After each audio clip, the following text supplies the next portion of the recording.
那和牛去不去世，对肉质的影响可以这么大。又到了吃和牛的日子啊！今天这家和牛店真的很残忍，每一头和牛的性别跟是否绝育都会根据菜品选择，这也是一个农历的问题。虽然不知道为什么感觉有点变态，但我还是很好奇。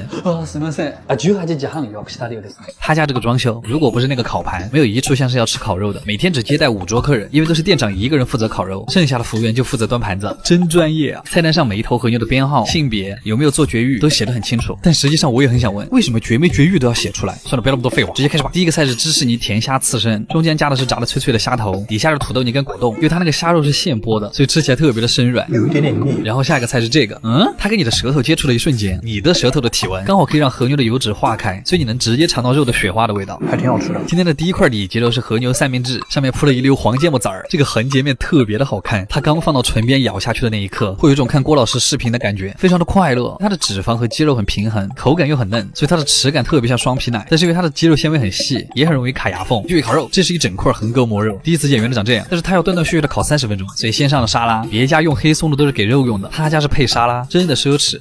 这个是我最爱的韩国菜参鸡汤，里面是西葫芦、枸杞、红枣跟鸡胸肉，就是一闻会有非常浓的黄油味。我发现他家烤肉都是往生的烤，他家的舌根肉吃起来很像烫的没有那么熟的菌根，嚼起来嘎吱嘎吱的。然后这个薄薄的是舌尖肉，它就是有点类似于潮汕牛肉的牛胸口肉，那种脆中带软的感觉。连接处的肉其实卖的很贵，因为量很少，它吃起来真的很像口香糖。横膈膜肉也烤好了，它会比别的部位的肉更软，也比其他部位更肥，因为它的纤维是很多层，所以吃起来很像千层蛋糕。这种还没烤的里脊肉看上去真的很像南齐金枪鱼，肉也没有多余的筋，就很好嚼。里脊肉就是金枪鱼的中枢。然后下个菜是和牛寿司，小杯子里是调制好的蛋液，你直接往上倒就行了。包住饭团的瞬间，先是你的口腔内壁感受到了蛋液，然后再是咀嚼之后混合的那个香气。肉眼部位的肉就是每一片汁水都很饱满，就是每嚼一下都会有汁水溢出来。吃了很多油腻的东西之后，柠檬冷面真的是很解腻。这个是吃到现在最像韩国菜的一个菜，它那个汤真的很酸爽。甜品是一杯巴菲，粉粉嫩嫩非常少女。总之就是他们家讲究很多，肉质真的很好。阿基推荐指数9.5分，吃了饭记得好好刷牙。卡味儿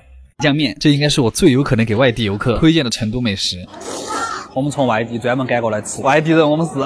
今天我们吃的这家店它特别的特别，它最早起源于17世纪末，200多年的历史，演变了很多次。但是我们今天去的这家店的版本，是我在外面生活一直念念不忘的一家店。有3个成都人都告诉我这家店蜗牛口炸酱面，我吃惨了。真的没有人可以复刻它，也没有任何广告，就是吃。他家其实非常的便宜，你把这个菜单全部点一遍，也不到200块，但是没有人会全点一遍啊。我要一个2两炸酱加脆臊加牛肉加煎蛋，然后再要一个红油饺子，然后要一个鱿鱼抄手，再个最多块。我惨了。吃面之前先来一碗粉蒸肉，它这个是那种很老式的小蒸笼牛肉，装盘之后会淋红油和蒜泥，不用咀嚼就能感受到粉子的细嫩，切得很小，所以牛肉更入味儿。回到成都之后吃什么，我感觉都很辣。我觉得它这个臊子加到豆腐脑里面肯定也很好吃，别跟我争论什么甜豆腐脑啊。然后这个是用来味觉修正的，它叫醉豆花。我跟你说，他们家的醉豆花真的是很无敌，喝到嘴里就是冰冰凉凉的醪糟味，但是它那个酒酿的味道若有若无，它不会盖住豆花那个很细腻的味道，但它又很有存在感。它的醪糟的比例特别的好。然后就是炸酱面了，我一般还会配个红油水饺，讲究一个主食配主食，长胖又备食。我点的太多了，我没有想到你们家那么多。吃炸酱面的精髓就是把那个臊子和转，他家是成都特色的湿臊，但是我喜欢再加一份脆臊，口感会很奇妙。压了和炸酱面真的是成都人的一门手艺。它面用的这种成都很挂料的而且很粗的棍棍面，入口先是那个辣油的冲味，然后就是料汁里面那个淡淡的甜味，感觉酱料和面条的融合度很高，真的太香了。这家店出名是有它道理。这个面条嚼起来贼扎实，你一筷子可以挂很多料，吃起来就是油润但不油腻，油会让那个面条变得更滑，更好进入你的喉咙。我感觉我肚皮上的油现在在跟着流。一口面一口水饺，它看上去是不是很像中水饺？但它这个皮儿其实比中水饺更劲道，每一个都是前一天晚上娘娘现包的，肉馅压得特别实。你看着它红油很多哈，但实际上它是甜口的。吃了炸酱面可以吃这个放松，可能只是我吧。炸酱面里的煎蛋裹上一层红油，大户人家的体验。但是如果你觉得实在是太辣了，他家还有个鸡汤抄手，而且是鱿鱼炖鸡。我们家每年大年30的时候就吃这个汤，但是从来没想过在里面炖抄手，这个比龙抄手不知道好吃到哪儿去。一定要尝尝它的鸡汤，真的太浓了，一点点黑胡椒，再带上一点海鲜的味道，光是这个汤就很鲜。所以如果你怕辣，就炸酱面配抄手；不怕辣就配红油水饺。其实，在成都这种很有烟火气的社区小店还有很多，面也好吃，那个也好吃，都是街坊邻居口口相传的好店。很多人都说成都人对浪漫过敏，但是这些街边小店不就是浪漫本身吗？阿杰推荐指数9.5分，卡玩意儿。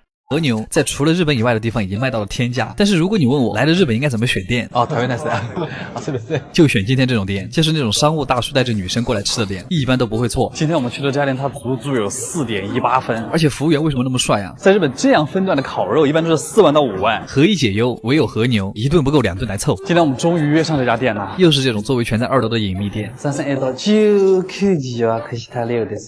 前菜之前还会有个展示环节，今天的第一个前菜仿佛应该在法餐厅出现的，吃起来像一个浓郁版的甜豆花，有点像融化了的芝士慕斯，反正就是奶乎乎的口感，就只有一口。第二个就是今年那个很火的折叠饭团的生牛肉，用鱼子酱把海苔粘在一起，里面的生牛肉是用烤肉酱腌的，酱香上头。这和牛手卷应该叫肉糜那种缠绵的口感也很上头，就是太少了，贼拉香。小哥说这个牛舌是用红酒炖了很久，本来我以为它是牛脸肉，结果它是牛舌哎。这个汤汁很像罗宋汤和咖喱混合的味道，嚼到里面的还有一点红酒味。然后第一个烤肉就是牛舌，这家店就是这个超厚切牛舌最出名了，就是你们懂那个，你的口腔那边能够感受到牛舌每一寸肌理的感觉吗？那种外面脆弹脆弹，里面生软生软的口感，再加上浓浓的肉香，瞬间在你的唇齿间炸开。它最里面的那个部分真的特别的像龟苓膏。他家的和牛也是在自家农场培育了很多年才杂交出来的，所以还是有点费钱包。但是去吃菜，然后接下来是这个，整个和牛身上最贵的一个部位，也是最精华的，肉眼可见的脂肪比肌肉纤维还多，这种比较肥的里脊真的很夸张，就是一边嚼一边喷油。他们家的烤法真的很神奇，它是一直不停的在焖烤，反复焖烤，很像韩国的做法，直到把牛油的香气焖到那个4月瓜里面，就是蔬菜的里面都是带肉的味道。下一块肉的口感其实很像牛脸肉，但它更有纤维感，就是一层叠一层，比较像潮汕牛肉里的勺饼，从来没有吃到过的味道。然后在这种比较高级的店，一般吃2到3种肉，会给你上一个味觉修正的东西，像这种生姜清汤面，它就只有一口。他家的和牛三明治真的很野蛮，可能他深知自己比不过别人，就干脆放弃了。2片焦脆的吐司，加着一整块里脊肉，里面那个蒜蓉酱有点像吃东北烧烤，给我颗蒜就好了，好吃晕了。这个是哈密瓜泡菜，这个真的很难评，就是隔行如隔山。为什么要用哈密瓜做泡菜？这个真的只是一个造型的作用吧？就是酸甜苦辣，除了苦它都占了。为什么要做出这种东西啊？它存在的意义到底是什么？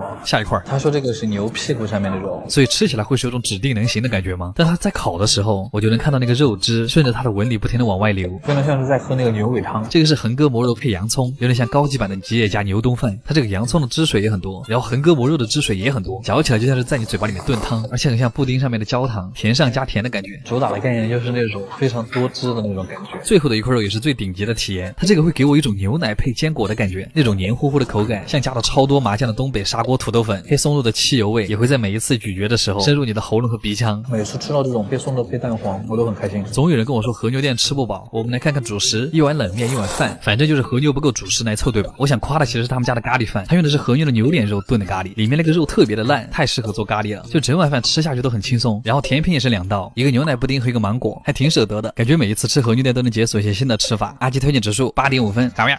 克是这种从小吃到大的店，像是以前每年暑假的订饭。又到了吃快餐的时候，这个温度必须得吃手枪腿。最近实在是吃了太多各式各样的菜，我们回归一下初心。手枪腿真的很好吃，而且听说最近出了新品，今天就来尝一下德克士的新品。其实每一次主要是来吃手枪腿，已经闻到炸鸡的味道了。但这次他们的新品是把手枪腿和汉堡惊艳结合。我看到了，就那个手枪腿堡，就他们甚至还把这个手枪腿堡做成了手枪腿的造型，就是说一个爱吃手枪腿和爱吃汉堡的人都有被满足到。好香。